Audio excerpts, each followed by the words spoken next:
Welcome back, everybody. This is Locked Cage MMA. Yours truly, Brian the Beast Eastlick. And his co-host, Josh the Little Spartan Smith. So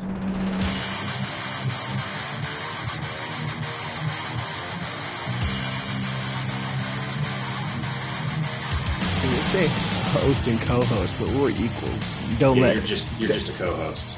Don't think just I was giving you the host. No. No, I feel like sometimes like other people will be like, "Oh, you're the host." I'm like, "Yeah, but so is Josh," or like they're all equal parts in this shit. So if the ship goes down, we all go down. No, y'all sinking by yourself. I know how I to can't swim. I'm out. I can't swim, so I'm gonna bring you down with me. I'm going to use you as a flotation device once you die. Oh god. Ah, shit. Should we tell people how they can fucking get a hold of us if they need to? Talking about our socials. That's probably a good idea.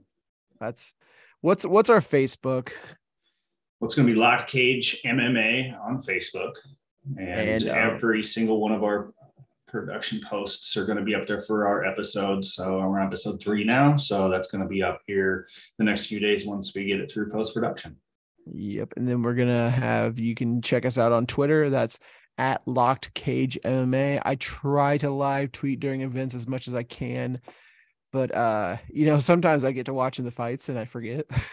So I started watching the UFC 285 fight and I can't even remember. Oh, the Brunson the Brunson fight when they threw in the towel. I was like, if I'm Brunson there, I'm getting pissed. And someone was like, that fight was over. And I'm like, you know what?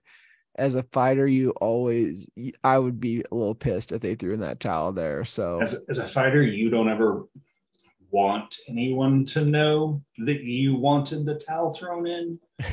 But I can promise there have been times where I wanted the towel thrown in, but nobody's ever gonna know. Oh man. Yeah, we get this is the beautiful thing about this fucking show is like we go off the cuff sometimes. Like we have a script, but it's like sometimes it's just like something pops in my head, a memory or something like that. But I was cornering my good friend Josh Gutcher. You know Josh as well. Mm-hmm. Great guy. Rest in peace. I was cornering one of his fights, when he was into his 40s, and he's fighting this guy, and like he's kind of like he should have been knocking this guy out. But like in the third round, like if you don't fucking stop taking hits to the face, I'm gonna throw in the towel. He goes, "Don't you fucking throw that towel in." And I was like, then go out there and fucking hit him. And he goes down that third round. It probably wasn't me. Maybe it was his fucking rope-a-dope, what he was doing. But like he got out there and the other guy was tired. He lit that guy up in the third round and he didn't win, but it went to a decision. But he was a warrior. That guy was a fucking fighter in the true sense. So phenomenal boxing coach. He coached my boxing, so it really helped a lot. Yeah, he's when I got into MMA, that's who I started with, and we went to a lot of places and trained. So great guy. He was even in my wedding. So nice, very nice. Got that goon into a suit. So I'm not sure how you did that, but good job. He was, the funny thing was he'd be like, "Damn, I look good in this." he was a character. So yeah, I could see that happening. Oh yeah. But yeah, let's talk a little bit about UFC 285. I thought this was a pretty damn good pay-per-view myself. It was interesting in many ways. But yeah, keep going. Where were we going to start at? I didn't catch the first couple fights. I didn't even catch the Ricci shot fight, But the that Basharat kid won.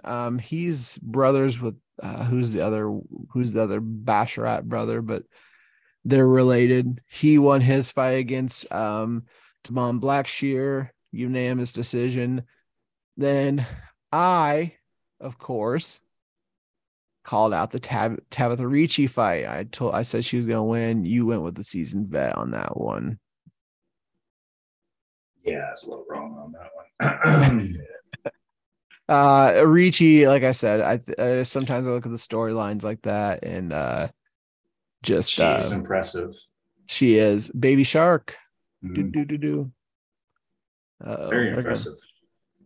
I'm gonna get yelled at by production about my phone not being on silent. So sorry, producer. Anyways, one of the other fights, Ian Gary, he won by TKO. Always like watching Ian Gary's good. I don't know why we didn't cover that fight, but he won that fight. Andre Barriault, this was a pretty good fight. Barriault beat Julian Marquez by TKO. Pretty good fight. Yeah. The Rivas versus Vivian Arajo. Is this about what fight did you catch? Like start watching? I came in at the Brunson fight. Did you? Okay. That's when I actually got everything up and going.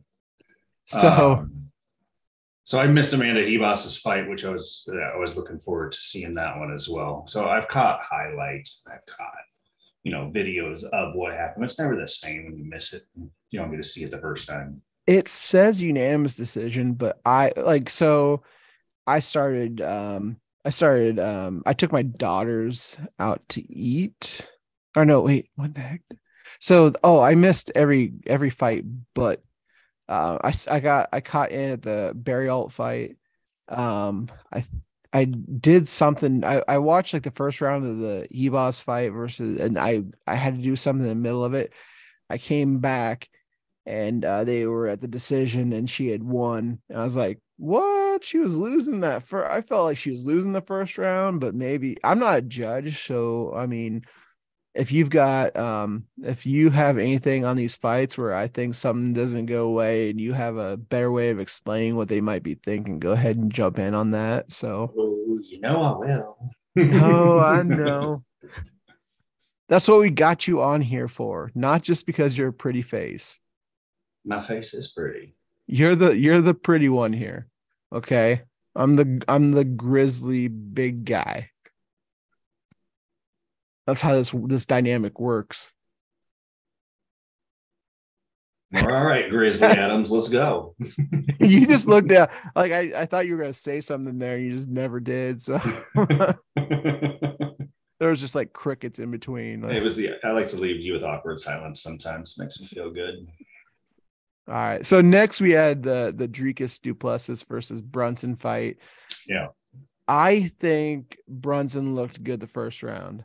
Sure. Did you not? You didn't think he looked good the first round? I thought Brunson looked okay the first round. I also think Brunson's struggled a lot in the past with cardio, and he shouldn't struggle at this point in your career as a pro and at that level.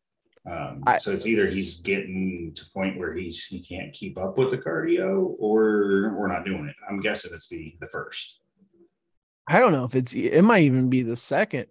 I think he probably tries to do what he used to, and that would used to get him in shape cardio wise, but now like he's 39, he's almost 40. That's something that I didn't really look at last when I was thinking about this fight. Brunson, yeah, he looked a lot like he did against Cannonier. Looked good in the first round, and then the second round he started slowing down way too much. Yeah, he died off, and that's kind of an MO for him at this point in his career. And it's sad because I love watching Brunson fight, but take Brunson into deep water and he doesn't swim well. So I think at the same time, though, I think Dricus Du Plessis looked gassed as well. They were exhausted. he was mouth breathing and everything. And I know the commentator said something about, he's like, oh, he said that, he'll have his mouth open, but he's not breathing hard. He's fine. Like, that dude looked gassed. So I do worry about his cardio going into next fights. Right. He's probably going to be in some maybe top 10 fights, or not top 10, top 5 fights. And Oh, he's yeah. going to have to do a lot better. Going forward, he'll be moving up the ranks. He's looked great though. Yeah. I He mean, really has. He's looked great in his last 2 fights. It's been good fights. He's looked good yeah. throughout. I look forward to seeing what he learns from this and what he puts into his arsenal for his next fight. Because if you can't grow and you're not evolving with this sport, which has evolved massively Mm-hmm. since it first started out, it's amazing how much it's evolved. But I'm interested in seeing what he can do, what Driscus can do in the future with Mm-hmm. his abilities. Brunson's getting towards the end of his career. I did see on his Facebook that he said thank you to everyone who had followed him throughout his whole career. That sounds like retirement. Maybe he's got one more, but I know it's got to be on his mind if you're typing that out. I don't know if we discussed this last time. If I said this in the last show, or if I was just discussing this with someone else, because sometimes it's old man brain, like I can't remember where I was talking about this. But if you're not fighting for the title, I feel like, what's the point of fighting? Like, if you're not fighting for a title, like, I really don't see putting your your health in jeopardy like that. I mean, there are paydays and stuff like that, I understand, but it's like, for me, I'd always want that title chase. And if I'm not in the title chase like Brunson is, like, not now, he's not in the title chase now. And if he did, he'd have 2 or 3 fights they'd have to win to even get back into consideration. Yeah, You and know, he's dropping down. Hey, that's like a hard. I mean, what do you do if you fought your whole career? You're 40 years old, and all you've done is fight. You have yeah. no education. You have no work history. If you've done nothing else, so you get a job at a gym for $15 an hour as an MMA coach in a gym somewhere because you're Yeah. not a well known celebrity fighter. You're just one of the guys that fought. And yeah, you might have been in the top 5 at one point, but it happens too often that guys get overlooked and other guys are brought up way high. These guys, I mean, at some point you have to kind of like have investment in something, I would assume. Like, if you're in like the top 5 and shit like that, I would say, hey, someday I'm not gonna be fighting. I've got to do something. I mean, You're talking about guys that get punched in the face for a living for their true. entire life. But look at McGregor. McGregor has investment. He was in Proper 12. He was in all that. If you're smart about it, I mean, look at as young as Sugar Sean. Sugar Sean's invested in different things. He does different things. He has different streams of revenue. He streams on Twitch. He does Oh all yeah, I kinds of mean, things. there's been intelligent people in the UFC for a long time. Rich Franklin, former middleweight champion, was a teacher before he came in. So, but not everybody's intelligent. That's how the world works. So, Yeah. not everybody's going to spend their money. Well, Mike Tyson blew $300 million and went broke. Yeah, over that, wasn't it? He had several fights where he was in the 200, 300 million He had a net dollars. worth of 330 million. I could be wrong, but I think it's like 330 million when he basically just went downhill. And now he's back in the limelight and doing I'd better I'd like to. things. I mean, I'd like to try to spend 330 million.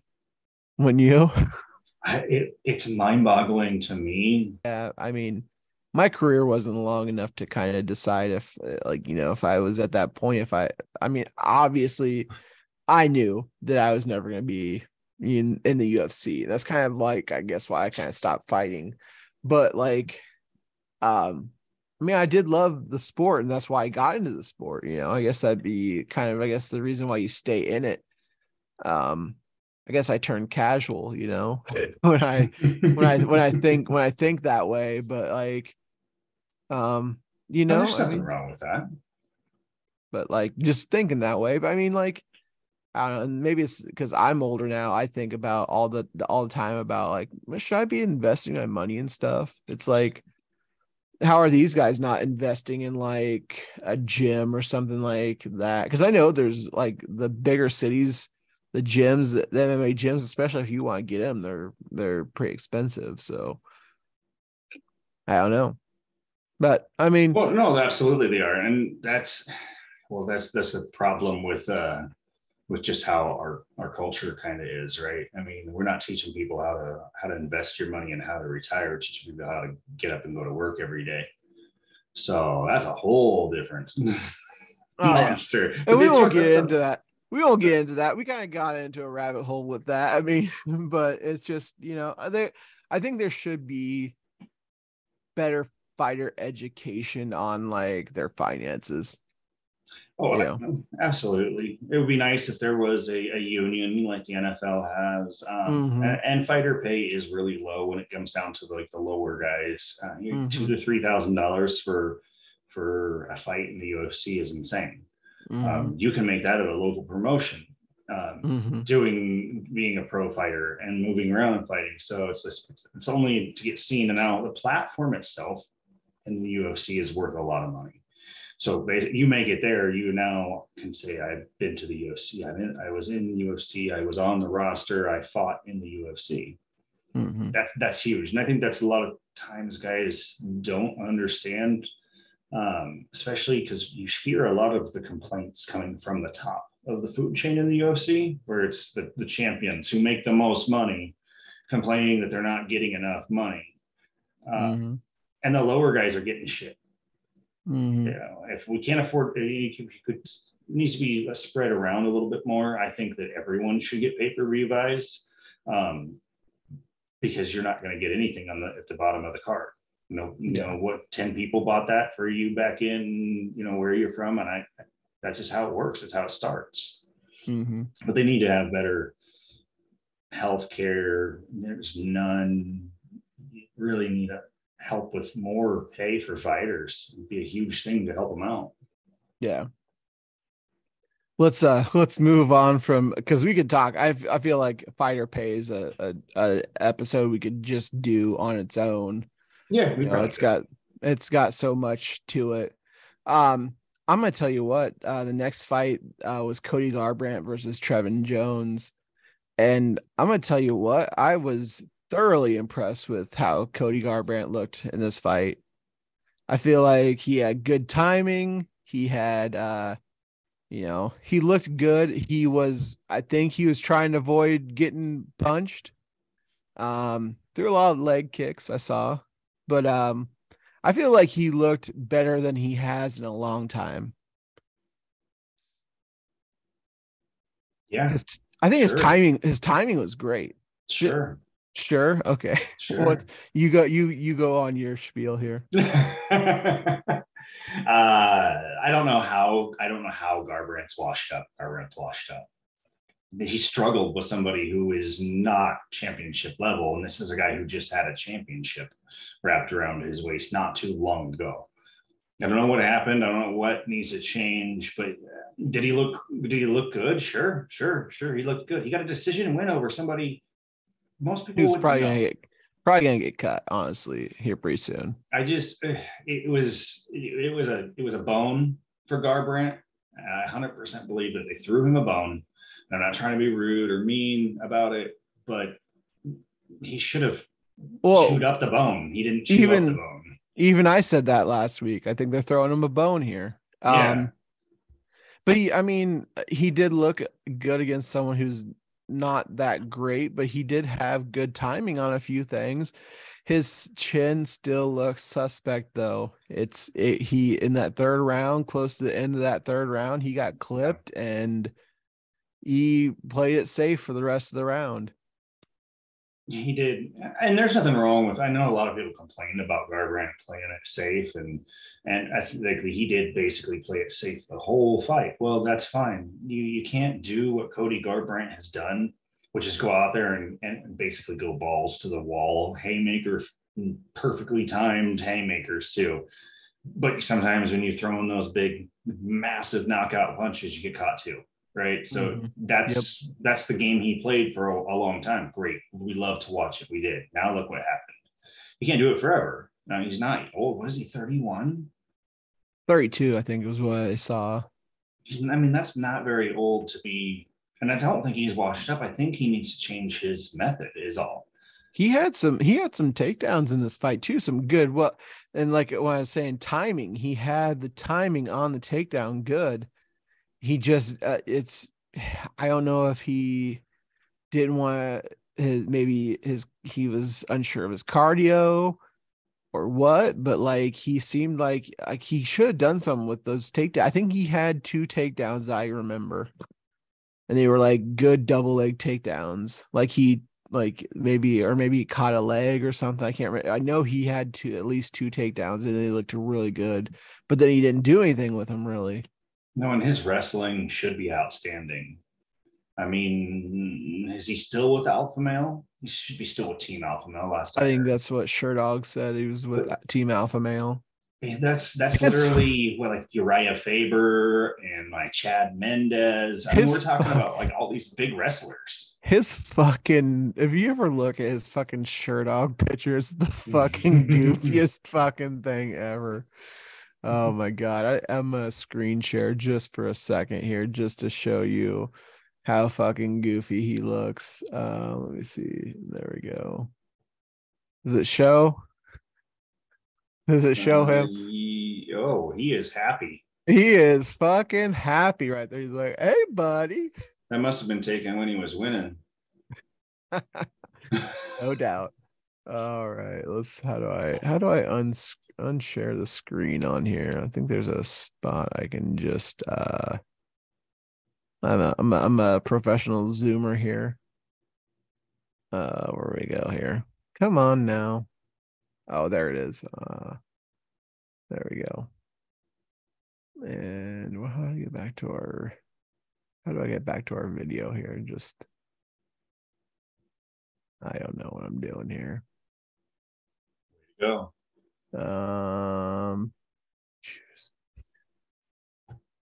Choose. Oh, stop share. There we go. There we go. We're back. We're back. Way to Fixed it. go. Please edit that out. Technology. Please edit that out. Or don't. I don't know. It's part of the show, right? At Leave this it point. in. Leave That's what she said. Oh. All right. So yeah, mixed review about it. I think he's looked better than he has in a long time. And it was against even if it was against a guy that's not so talented as his previous foes, but maybe it's something because he's not even ranked right now. Maybe it's something to get him, a confidence builder. The bantamweight is such a stacked weight that where is this what they're going to do with him now? Is he going to be a gatekeeper? Is he going to be climbing the ranks again? We don't know. That's going to gatekeep the top 15. Even with that win, it's just not. It's not wonderful. It's not wonderful. All right. On to the next fight. We had Bo Nickel versus Jamie Pickett. Did you see during, what was it, fight week, during the press conferences, Jamie Pickett had no idea who Bo Nickel was? Yeah. I think that's kind of funny. I mean, honestly, I mean, I part of me thinks he's not capping on that. I'm really hoping Yeah. that was fake, completely fake, and he knows who he is and did actually do his research because it didn't look like he did. Well, he said before he took the fight, so before he took the fight, he didn't know. So maybe they're like, "That's this guy Bo Nickel. He's a wrestler, and he's just like, cool, sign me up, money, right?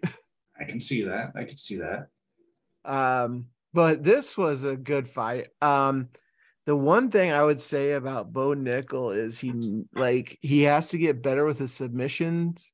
He's getting in position to get these submissions, but not quite locking them up like he should. And Bo's wrestling's first class. It's phenomenal. His grappling is good. His submission knowledge doesn't seem to be quite there. Yeah. And he's going to be in position to be in a lot of he's going to be in a position to get a lot of submissions in his career, if not ground and pound. So yeah, and there was not much to talk about. It was some world-class wrestling, got the hooks in, got Pickett in a where Pickett couldn't do anything, and he just he had that arm triangle there for the longest time, couldn't get tight enough, and Joe Rogan's talking his way through how to do it. His corner's talking to him how to do it, and he just kind of couldn't do it, but then he finally got cinched up, and there you go. Yeah, he'll get there. I mean, that's just he's still very green. So I think with his pedigree in wrestling, which is the best background you can have. I wish I had a pedigree in wrestling before I started, because I would have done a whole lot better. I think I just hope they don't fast track him and get him like they don't they I hope they take the right steps to get him there, because I think he's in a class of his own as a fighter. So someone said that it was my buddy Dylan at work. He's like, he doesn't like Bo Nickel. He thinks he's gonna be another Khabib, like boring ass wrestling and this and that, and like nobody's gonna buy the pay-per-views and stuff like that. I'm like, dude, you don't know the wrestling community. Like, the wrestling community is strong, like especially the amateur level wrestling community is strong. They're gonna watch Bo Nickel. They're gonna buy pay-per-views if he's fighting for a championship. No, I think so for sure. I think so for sure. Like, I just don't think I think that it's hugely underestimated. I think he is. A lot of people know how big wrestling actually is and how many people follow it. I mean, everybody who wrestled in high school usually still wants to watch wrestling. So I don't mean like flow wrestling is huge. Yeah. So I totally get it.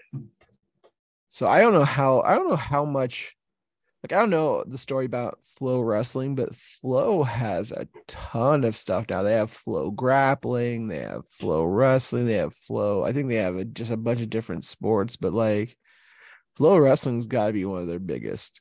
They do tournaments all over the nation. They do the biggest tournaments. And people subscribe to that shit. So they got lots of great content on there too. So it's like, it's a pretty good outfit. Yeah, it is. Next fight, we had Matus Gamrot versus Jalen Turner. I think we were kind of both like in different camps on who won this fight. I definitely thought Matus Gamrot won this fight. And then talking to you kind of thought Jalen Turner won this fight.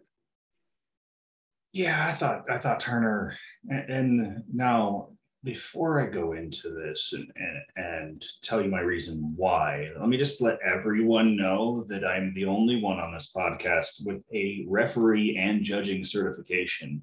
So now let me tell you why I think he won. I think he scored more points. Look, you can't lay on somebody and win. That actually doesn't score you any points. Everybody thinks that octagon control is so important. Octagon control, it's not. it's not. It's actually one of the last things on the list. Control is not something you go to unless the person didn't do any damage. So it's a secondary. It's not a primary thing you look at. And I think that's got confused over the years, that because they pop that up on the screen and it's like, these are the rules of the octagon. And everybody's like, yeah, we controlled them the whole time. Yeah, if you don't do any damage, then your controls are not worth that much.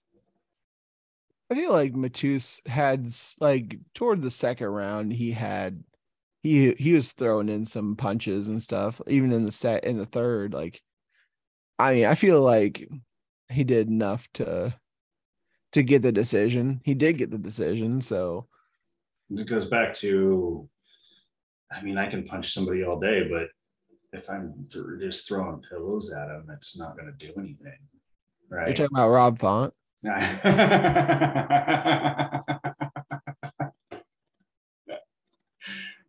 was good.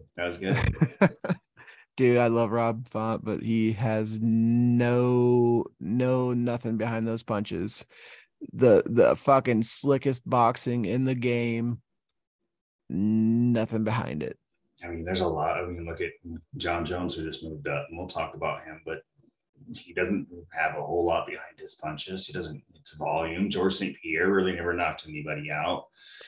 Yeah, George was laying prey toward the end of his career, though. George was find a way to win by the points, not by how you would be exciting. And smart on his because his legacy stayed. And the only people that are going to remember that he did that is people like us that watched back then, which is already past, is passing by. I remember. So you're not here. Yeah. I mean, it was a good fight either way. If I'd be Gamrot's, obviously, I think he's a top 5 fighter.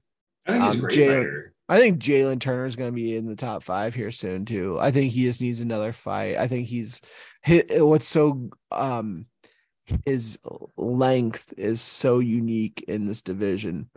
It's one of those things where you see him fight and you're like, wow, how do you take this guy down? Gamrot found a way, but it's like, how do you take this guy down? How do you stay away from his punches? Because to get in there, you have to eat a couple to get into fucking striking range with him. Right. So I think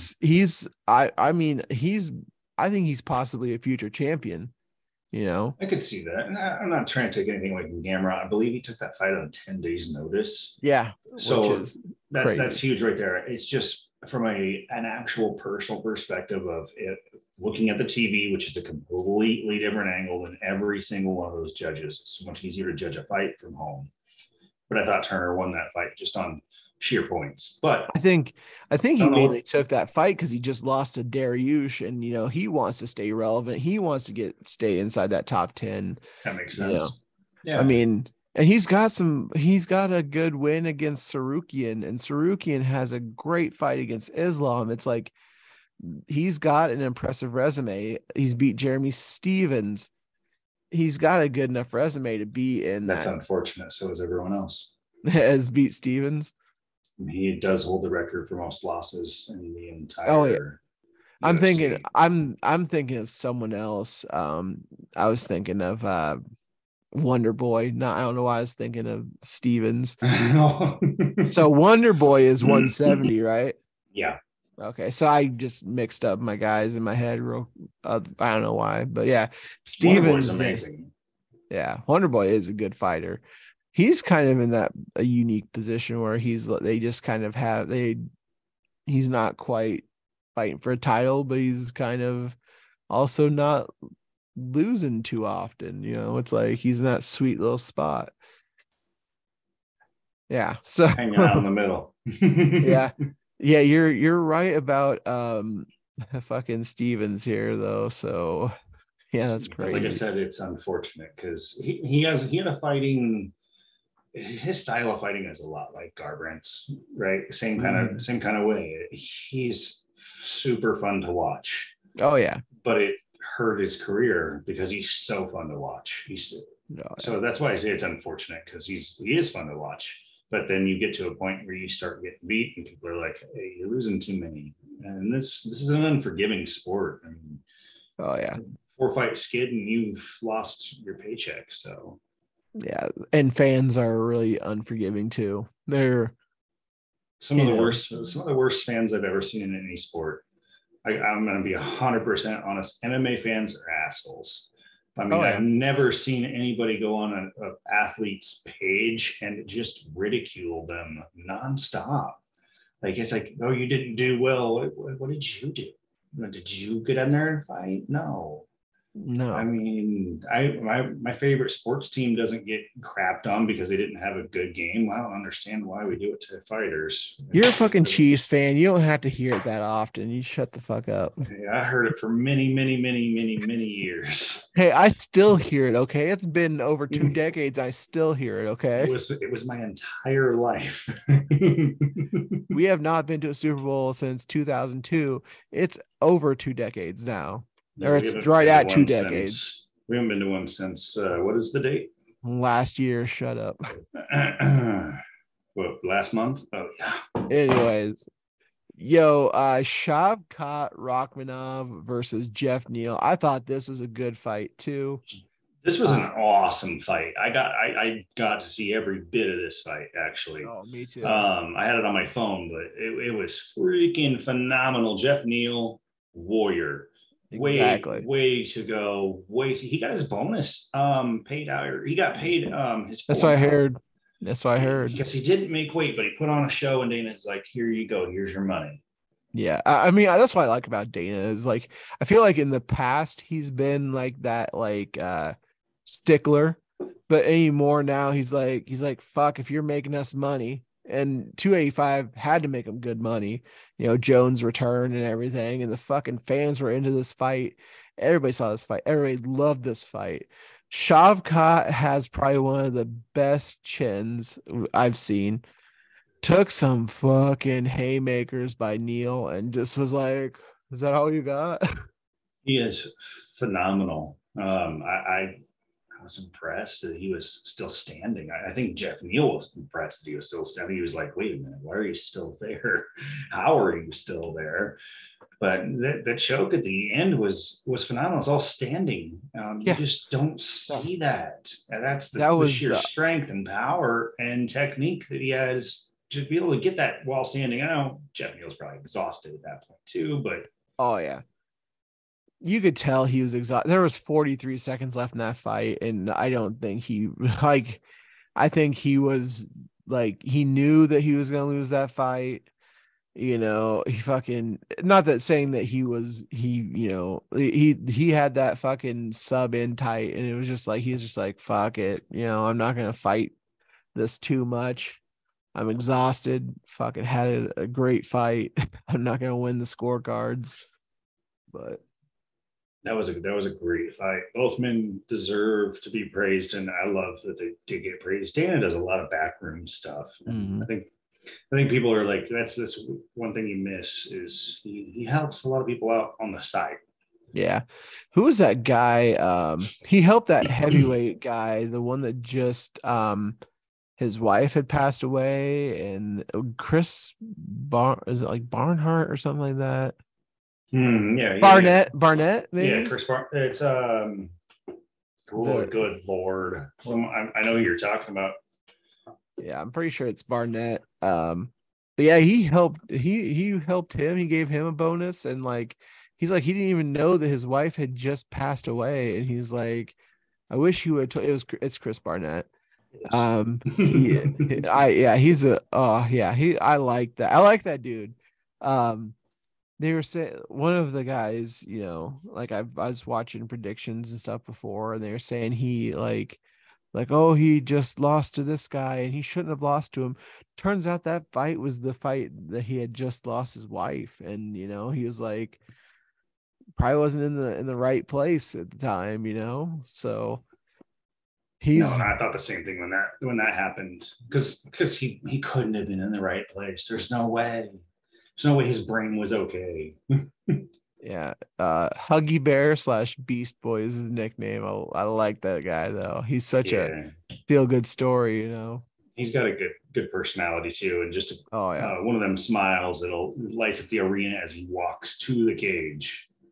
Well, in his last fight, didn't he get like hit and like it looked like his jaw was broken? And then he, after the interview, he's like he's something he talked normal, but like when he got hit, like the rest of the fight, he's like had like a They it might have looked like popped it back in. That happens a lot. maybe, I don't know. It was crazy though. But yeah, that was the he does a lot of things that, like, you hear that he's a dick, but it's like I feel like it's all in how you treat someone. So 100% agree. um yeah, let's go on to the co-main, which was a fucking pretty good fight in itself as well. We're talking about Valentina Shevchenko versus Alexa Grasso. Now this, I thought, you didn't think it was a good fight, or what are you saying? Who did I say was going to win? You did, but you also didn't think Tabatha Ricci was gonna win either. I think you said Garbrandt wasn't gonna Just win either, and then you also said Jalen Garbrandt. Turner was gonna win. You also got Garbrandt didn't win, even though he won the judges' scorecards. He lost by looking like he couldn't defeat somebody who nobody knows. I thought this was a good fight. It was kind of it was it was a lot of Shevchenko, um, like kind of coming forward with her fucking bully style, um, and then fucking Grasso would pop her, just boom, like interrupt that little like bully style that she would do. Um, Shevchenko had some grappling in there. Um, I feel like Grasso won the stand up. Um, Shevchenko kind of had some ground in there, and then at the end, fucking Grasso fucking submitted her with that neck crank. Did you see the pictures of it afterwards? Yeah, Like, oh my fucking goodness. her front of her face, or from the here to the like top of her head, was all red, and then there's like a white mark, like she had fucking was suntanning and like had like a towel over her face or something. That's so much pressure that all the blood was forced out of that area. That's how much pressure that she had on her jaw there. I mean, good lord. I wonder if she had to have, like, at least not like maybe a micro fracture somewhere. Like that's that tight. Usually when you get in that, you feel that like Oh, I could see it easily cracking her jaw or something. Shevchenko ain't gonna let you know. no, She's fantastic. she She's a is. beast. She is a beast. But I don't know. I feel like she I don't know if she's losing her like her drive, or she's just, the division is starting to like pass her by. Like I feel like the division's getting better than she is, or maybe it's just age. I don't think she's that old though. She's 34. 34. I mean, 34, you should still, I mean, you're kind of like, I guess, I kind say of she's on the backside of her prime for fighting. 35. Usually it's like in between 25 and 35. Definitely just after 35, just it's not turned uphill. 35 yesterday, March 7th. Yeah, I think she's getting close. So yeah, I don't think after 35 you get better. I don't No. necessarily think that you may not look like you're losing a step, but there's I very think few you people that you can keep going. maintain in like your mid 30s, and then you kind of start declining around your 38, 39. Right. I mean, we haven't seen many people in any sport make it that long. And then when they do, it's always a wow, right? It's a wow factor. Wow Mm-hmm. factor because that guy made it for so long. And usually that person ate really well Randy and took care of Couture. themselves. Yeah, the guys that just are nutrition freaks, right? Yeah. That's literally I got a Randy Couture hat on right now. Yeah. That is the reason why I love MMA. That man was phenomenal back in the day. Yeah. So good. Spanked Tito Ortiz on He TV. spanked Tito Ortiz. Did you know he had a heart attack? Couture, yeah, he was in the middle of a workout, wasn't he? Yeah, and And finished the workout. He finished the workout, got up, walked over to the hospital, and told him that he was having some chest pains, and they found out he had a heart attack. This is a dude literally finished his workout and walked to the hospital. That's fucking nuts. I can't believe that. Good. It's good. I love it. I'm excited for Grasso. She's the first female Mexican champion. Yep. That's and she didn't do it it wasn't a fluke. She looked good the whole fight. I'm not saying the bullet looked bad, but it was a good fight. Yeah. So yeah. I think it was a definite back and forth fight. Agreed. 100% agreed. Both those women are just phenomenal fighters, and I enjoyed every second of that fight. And I didn't even care who won really, because I was like, this is what you want to see. Where the fight you don't care who wins because they both deserve it. Yeah. I feel when they run it back, I'm gonna pick Grasso. I think 100% I pick Grasso. Really? I feel like she'll the things that she worked on, she'll capitalize. I think there's gonna be some other things that she adds to her game plan that helps her defeat Shevchenko again. I could see Shevchenko wanting to fight Alpaweight, fight Nunez again before they give it up. I think she's gonna want to go get her belt back. I think she's gonna do the same thing that Amanda did after Amanda lost her belt. I think she's gonna go back in there, and I think she's gonna come with a fire and so much training, because that's just what the bullet does. And she's gonna come in and she's gonna smash Grasso. Yeah, I could see that. I could see it too. Because I feel like these last few fights she's looked bored. I think that's why I was like, she doesn't look like she's had her pep in her step, and I think this put that fire back underneath her, or not, or she's just done. We're gonna see either she's gonna be, because she used to better. be, she used to be the baddest bitch. Okay, she fucking she was beating people by fucking TKO, fucking choking people out. She was fucking a badass. She was the bullet. I have a card of her. It's a UFC.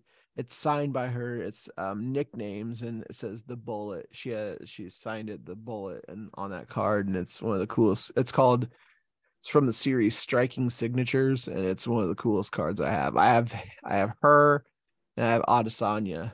So I have both of those autos. Which Adesanya probably not worth as much now, but I still will be down the road. Right. I think you got to get these guys a chance to. Nobody who's a pro athlete is worth that much usually when they're still young, even they're still in the sport and still doing well, right? I mean, the sport has got to get some legs on it and grow old first. Mm-hmm. It's like a very niche, like card collecting community. Like the UFC cards are and UFC is a very niche group. Like you don't like football cards, everybody collects. NBA cards, everybody collects. UFC, it's like they don't have like the collectors are like you join a group and it's like there's like 150 guys in there. So it's not like besides other people randomly just buying them. It's like it's like a group. There's like a very selective group that's really collecting these cards. Oh, I'm sure. It's got to grow into a full-fledged sport with a history and a background. I mean, we still have guys that are OGs. They're fighting, so we gotta wait for all these guys to get old first. Fucking Arlovsky is who we're talking about. Yeah, you gotta wait for the some of the first champions to quit fighting. Oh man, I want to see. I always love watching Arlovsky fight though when he's on a card. I agree, 100%. It's he's even though he's not the same guy that he was, it's just still fun to watch him. It's like I don't know. I get scared at that point. After 40, I know how I feel. I'm not after 40 yet, but I know how I feel. And I'm like, you're 42, 43, and you beat your body up even more than I have. I don't think you know what 60 is going to be like if you keep going. Yeah. I don't even know if he's still with the UFC. It's just like I don't even know if he has anything. His last fight was in October, so he lost that fight. Um, but yeah, He went on a good run there for a while yeah, in his 40s. he beat he beat Carlos Felipe. He beat Chase Sherman. He lost to Tom Aspinall, but Tom Aspinall's a fucking good fighter. So he beat Sherman, then he beat Felipe, then he beat Bandera, who Bandera people liked. He beat Jake Collier, which I like. Jake Collier was a guy I like to watch too, because he was a guy that started out at 185. He got into MMA to lose weight, and then he kind of got down to 185, fought at 185, and then kind of got back up to heavyweight. But fun fighter. I don't know if I want to be jumping around weight that much. Yeah, I don't know either, but I just think it'd be hard on your body.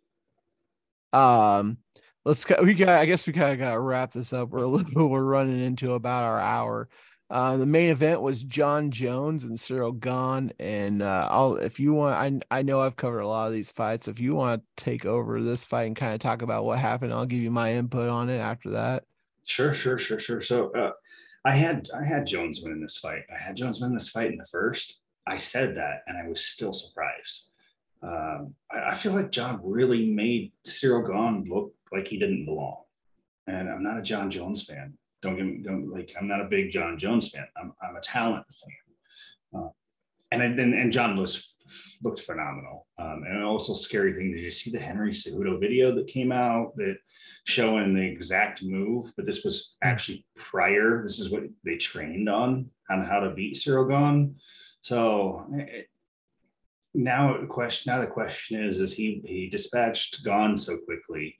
Ngannou didn't dispatch Gahn so quickly. If John No. goes on and takes out Stipe, which would be insane. Stipe is fired up, but also Stipe is a full-time firefighter now, so I don't know how that's going to affect his training schedule. That always throws you off. But John goes on to beat Stipe. We don't even need Francis to worry about trying to make that fight, because if he makes easy work of Stipe and he made easy work of Gahn, the guy's just it. I think he's on another level above any other fighter other than, I say, Volkanovski. And that's the only person that, if you make those two the same size, I told you, Zary, make them the same size, put them against each other. Because that's the pound for pound best two fighters I've ever seen in my life. As I say, he's like Nagano starched Stipe. So it's like One and time. then but it's like we didn't even see. I think the fight that we should have seen was Cyril Gahn and Stipe. We should have seen that before we seen anything else. Yeah, I do agree. That should have been an interim title fight before we had John Jones versus Cyril Gahn. But I think that I'm not too sure that Cyril doesn't beat Stipe. You know, I think it's a good fight. I think it's a close fight. Maybe that's a hot take. You know, How old is Gahn right now? Because John he's been in combat is sports for a long time. 32. And Stipe's got it. What is Stipe's 40? Stipe 39? What is he, 39, 38, 39? Stipe is 40. Okay. So hoping he was a little younger. Stipe, 40 years old, His obviously going to be on the downtrend. Maybe he's got a couple real big fights left in him, like Glover his did. his losses are to Stefan Struve back in 2012, so the I beginning remember of his that. career. The skyscraper. Junior Dos Santos, who was a champion, JDS. and then Daniel Cormier once, and then he beat Daniel Cormier twice in a row. So And he fought Francis twice, didn't he? I don't I know. thought Stipe I beat don't see. Francis once, then I don't. Francis beat Stipe, and Stipe wanted an immediate rematch, and they basically didn't ever happen. I don't see. I don't see it. I see just the one time that they beat him. Francis, or he beat Francis in 2018. Okay, yeah. So maybe that was going to be the rematch if he beat Gon, or if I think the heavyweight division is very interesting now that Jones is there. I think that it stirs things up a little bit. Who can we see that will fight John Jones? Who can beat John Jones? No one's beat John Jones, and I'm not going to count the Matt Hamill win. Nothing against Matt Hamill at all, but that no contest is that's not a win. It's not a win. Yeah. Like I said before, you don't win by quitting. It makes no sense. So this should always be redone. You should always reschedule the fight if something like that happens, or never should it come up as a loss. That's terrible. No, it's unless you're a habitual offender. Yeah. Habitual offender. The guy that keeps just hurting people on purpose so he can't lose the fight. So that took us through UFC 285. Thought it was a very solid card, very good card. Good, yeah. And so that leads us into we got a fight night, and then we got a 286 after that. So we'll go through. We won't talk anything 286 yet. That'll be next week. But the fight night is pretty good. Peter Yan and Davashvili, two good fighters. We're gonna have to kind of go rapid fire through these, I guess, instead of breaking them down that much. But first fight we're gonna really cover, we got JG Aldrich versus Ariana Lipski. I've seen Lipski fight. I've never been really impressed with her. She's been in the UFC since 2019. She's 3-5 in the UFC. Lost to Priscilla Cachoeira. Have you ever heard of Priscilla Cachoeira? No. They call her Zombie Girl, right? I believe that's her. Zombie Girl is her nickname. She is she fights kind of like you did. That's too bad. Keep punch me in the face, and I'm gonna keep walking towards you. Mm-hmm. People get tired of punching me in the face, and my face turned out great. Hey, Silver Fox over there, right? It's all silver and no fox. So, JJ Aldrich she's not like an amazing fighter, but she is gonna be better than Lipski everywhere in this fight, in my opinion. Aldrich, I think Aldrich wins this fight. I think she's gonna take her down and get a TKO out of her. That's my opinion on the fight. I don't think there's too much that's Aldrich is one of the bigger favorites in this fight. So yeah. So that's where I see it going. The next fight that we're going to talk about, Rafael Assunção versus Davy Grant. Now, this is two fighters that we like to talk about. You know why? Because they're young and look like they're just spring chickens, I'm guessing. Exactly. Spring chickens at 37 and basically 40. God, that's so old. So old. Assunção is 40. Hey, I'm gonna be there in about a little less than 2 years. Man, what an old man! Gosh, what is he even thinking? I know. What are you doing? I'm excited for that. I want to see what Assunção's got left. That guy's always been an animal, so he doesn't look like he's getting older. So very interesting. He's got some good wins, though. I mean, he's beat Aljamain Sterling. He's beat Rob Font before Rob Font, replaces gloves with pillows. Someday I'm gonna meet Rob Font. He's not gonna be fond of me. You're not gonna think it's a pillow anymore. Probably not. You're gonna think, okay, everyone had jaws of steel. But then again, they're at bantamweight, so Hey, what are you saying about bantamweight? What? What are you saying about bantamweight? You only fought a few fights at bantamweight. Weren't you featherweight? I went featherweight and bantamweight. Yeah, yeah. How many fights at bantamweight? Oh, you're asking a guy who's been hit in the head so many times he doesn't remember yesterday. You said only like a couple. So If 35 was such a hard cut, so yeah, and that's funny because I only walked around at 160 then, and definitely not close to that anymore. yeah. He also beat Marlon Moraz. I like him too. He's on quite a losing streak too, though. So Asano. no, Marlon Moraz. Oh yeah, Asano's got Sun really good Sao, ground Sun game. Sao's like in his last 5 fights, he's 1-4. He won his last fight, via decision, but it's not the KO punches and submissions that he was getting That makes beforehand. sense. But yeah, Davey, I think I'm gonna go with the younger fighter here, and Davey Grant, 37. Um, I think he knocks Sun Sao out. So if it stays standing, I think Grant can win this fight. If it goes to the ground, Grant's gonna wake up and wonder where he is.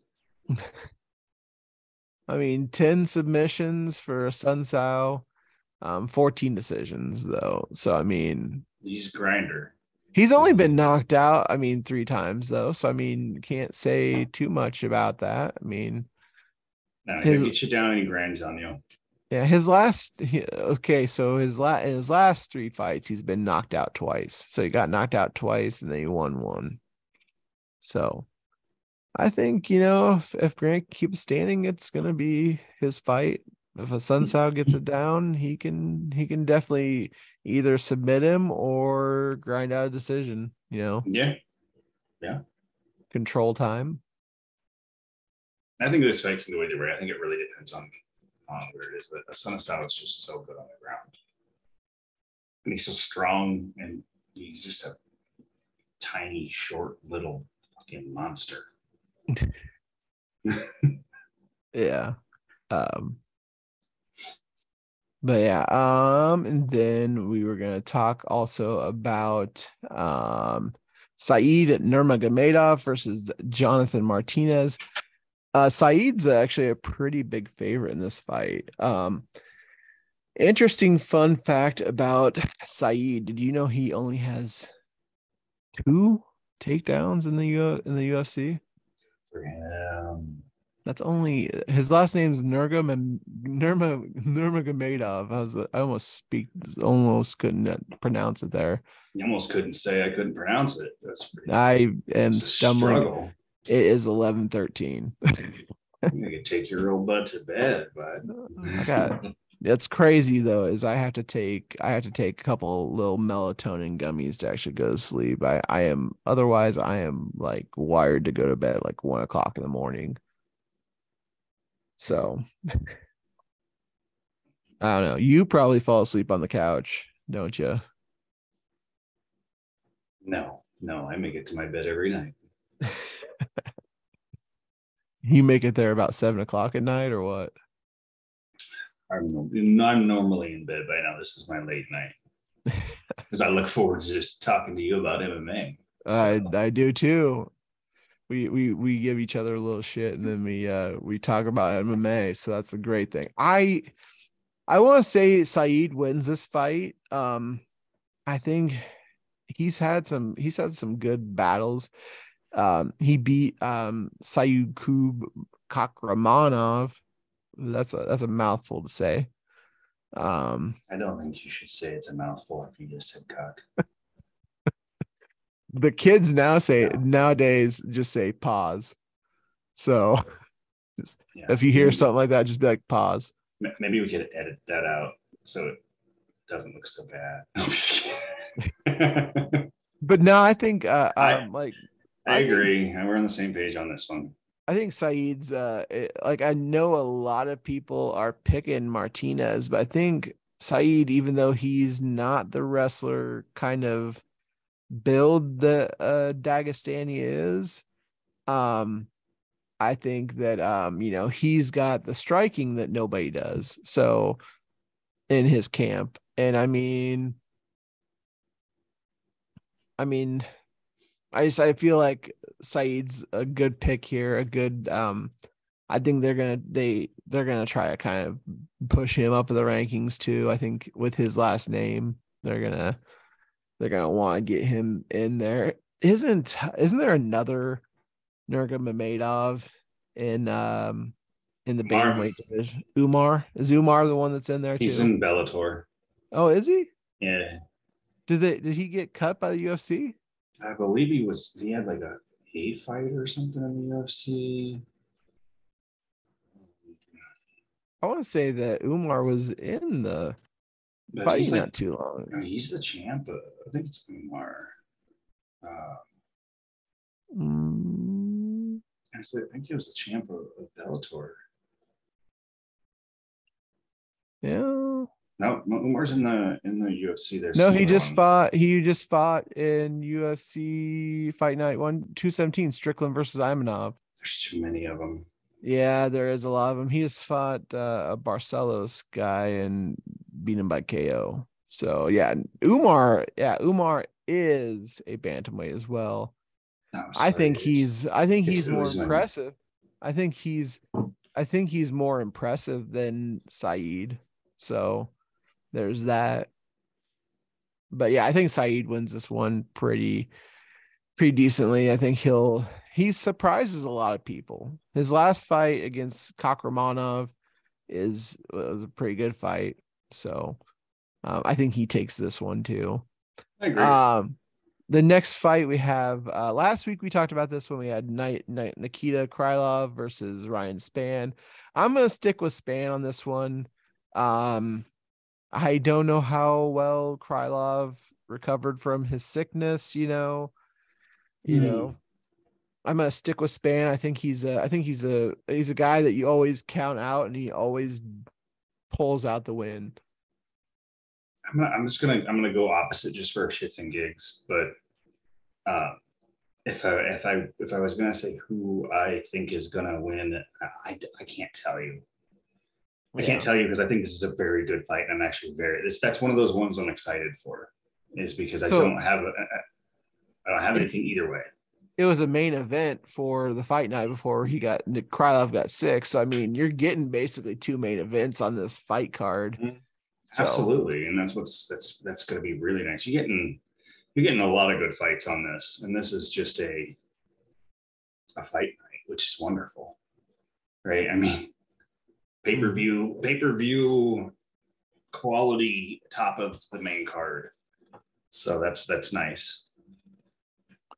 and then we've got Alexander Volkov versus Alexander Romanov. Um, this is a pretty good fight because I mean, if you look at Volkov, he has fought some really good guys in the UFC.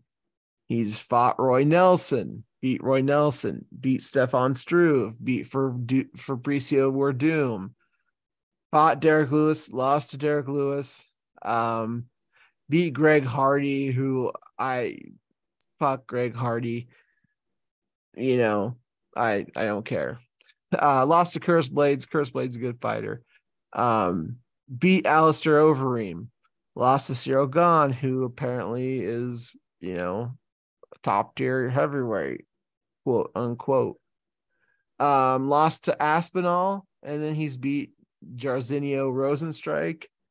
Romanov, on the other hand, he came into the UFC very highly touted. Um, and then took a loss to Tybura. I think he lost a majority decision. Looked like kind of when he couldn't wrestle, he kind of was out of his element. Um, I think initially I was gonna go Romanov, and I think I have it bet Romanov, but I think Volkov wins this fight. Looking at it, I think Volkov's Yeah, got on paper it looks like Volkov wins. Volkov's got just such the resume, and Romanov is like, I mean, he had a good run, but I think he's Volkov's got the better resume in my opinion. I think that's who wins. I mean, it's the experience, and I think that if you take that experience and with Volkov, I just don't think you can go any other way. That's a lot of experience and a lot of wins against experienced guys. So Volkov for the win. Yeah, that's who I'm gonna go with. I've flipped my script on that one. Let's go with the number 2 versus number 3 bantamweight. We got Peter Yan versus Mirab Davashili. This one, I feel like it's a hard one to pick. Peter Yan, however you want to say it, he's favored minus 250, basically 2-1 to win against Davashili. It's a hard one for me to pick. I'm gonna have you go first, and I'm kind of just gonna think it over, mull it over for a second. I know you guys are probably wondering why. He's not gonna think it over. He's not thinking it over. He's gonna wait for me to go, and then he's gonna copy my answer. This is how it always works. That's exactly how it works. Mirab is going to absolutely win this fight. I'm sorry, Mirab wins this fight. I will tag him in this before he even fights, just to prove that he won't fight and win this fight, because I know he will. The guy is literally called the machine for a reason. He is a machine. He walks forward through everything. He's an animal. I don't see how Peter Yan can get that to happen. Now, I know Peter was champion not too long ago, but it's a lot of pressure being put on you. And he didn't look great against Aljo. And Aljo doesn't look that great against many people. So Yan made him look better the second fight. It was a split decision, though. So, I mean, not everybody thought he won that fight. I think Yan won that fight. Or Yan. I think he won the fight. And then he takes a loss to O'Malley, which I think O'Malley won that fight. That was a great fight. But I feel like it's just these recent fights that he's kind of struggled with. I still think, he's still a top tier fighter. I'm not gonna copy your homework here. I'm gonna go with Yan. I think he's that guy. If he doesn't lose to Aljo with that illegal knee, who knows what happens from there? Maybe he's still champion. You're right. You're right. And maybe if they didn't kill off all the dragons and unicorns, they'd still be around, wouldn't they? I don't want to talk about that. I gotta go with Yondis is not gonna have this happen. I just don't see it happening. I don't think he's on a resurgence. I think he's on I'm not sure what to do, because I'm still trying to figure out how I lost a damn fight against Aljo. I think that's still on his head. The fight against Aljo, though, he took Aljo and fucking wore him like a backpack and fought off a fucking rear naked choke from Aljo for most of the fight. Aljo, that's all he did was hung onto his back. And then the fight against O'Malley, he had his moments there too. He had some takedowns against O'Malley. I don't think that's in his head. I think he's a good enough striker and grappler that he beats Davashili. Now, I'm not saying that it's outside the realm of reality that Davashili wins. I just think Jan's gonna win. I think he's that guy. I think he's still top 5 talent. He is a top talent, a top 5 talent, but I think he's Oh, I agree. in that, but I think he's above Davashili. I think he has the tools to beat Davashili. I think it's going to be a decision. I don't think this goes. I think it's going to be a 3-2, 3-2 Peter Yan. Mirab is going to finish the fight. You think he's going to finish it? He's not only going to win, he's going to finish the fight. But we can totally, what's that thing they say? We can agree to that you're wrong. Oh, I thought you were going to say we could bet on it. we can agree to that you're wrong. I don't think that's the that's the saying. That's the saying. I don't know. I'll go with what you said. All right, we're not quite an hour and a half like we were last week, but as always, we get going and it just fucking time flies. But yeah, next time I'm talking with the dude to get us an intro going. I have talked to him and he said he said he doesn't know he's gonna start working on it, but like he said that he would work on it for us though. Cool. Like a little solid guitar riff in there, Yeah. Unless you want to rap on it, we can get you to rap on it.